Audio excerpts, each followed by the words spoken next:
beliau juga berangkat dari niat dan hati yang bersih untuk terjun dalam persepak bolaan nasional, memimpin federasi sepak bola nasional.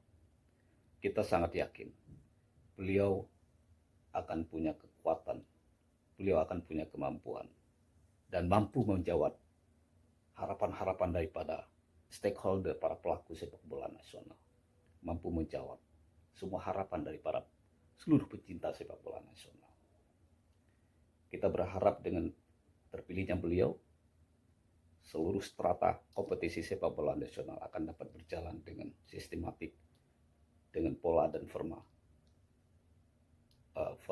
yang lebih bagus lagi ke depannya, baik Liga 1, Liga 2, dan Liga 3 yang akan bergulir di musim-musim kompetisi ke depan.